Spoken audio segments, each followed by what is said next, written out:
Squeaky was a squirrel with more spring in his step than any other creature in the Whispering Woods. He was so fast.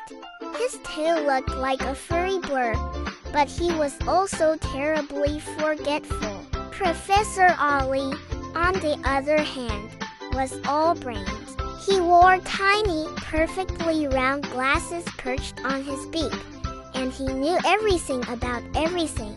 Ollie ran mission control from a comfortable nest in the tallest oak tree. Squeaky, old friend, hooted Professor Ollie, tapping a paw on a rolled-up map. We have an urgent mission. We must retrieve the golden acorn of knowledge from the peak of Nutty Crag Mountain. Squeaky's eyes widened. The golden acorn? The one that can tell you where the best winter nuts are hidden? Precisely.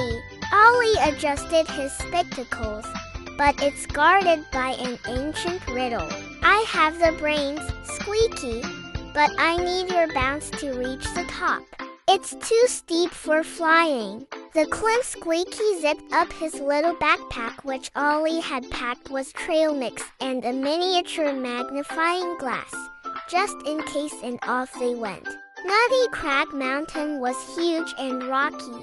As they started the climb, Squeaky was a blur, leaping from rock to root. Professor Ollie, safely nestled in the backpack with his head poking out, guided him. A little to the left, Squeaky. See the moss? It always grows on the north side. It's the easiest pass, advised Ollie. Squeaky, already halfway up a slippery patch, tumbled back down into a pile of leaves. Oops, too much bounce. Not enough brain. Don't worry, Ollie chuckled. We just need to put them together. Try using your paws to grip, not just to jump. Following Ollie's sensible advice, Squeaky slowed down, paying attention to the best handholds. Soon, they were climbing higher than any squirrel had ever climbed before, the clouds drifting just below them. The riddle of the peak. Finally, they reached the very top.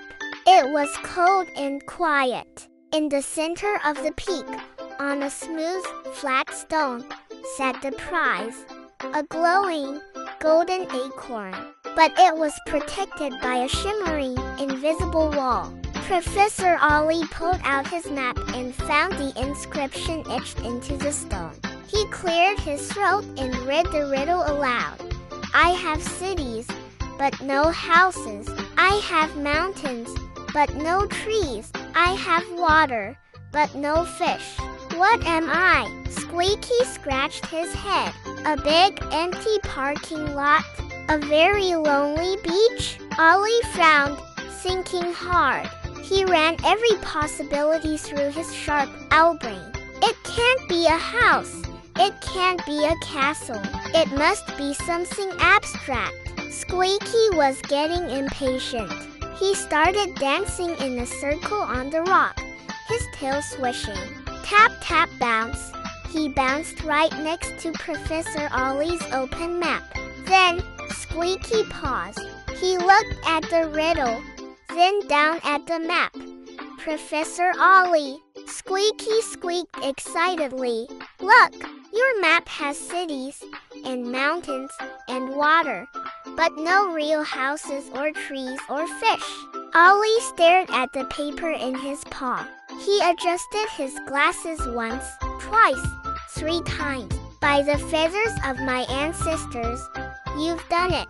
Squeaky, the answer is a map.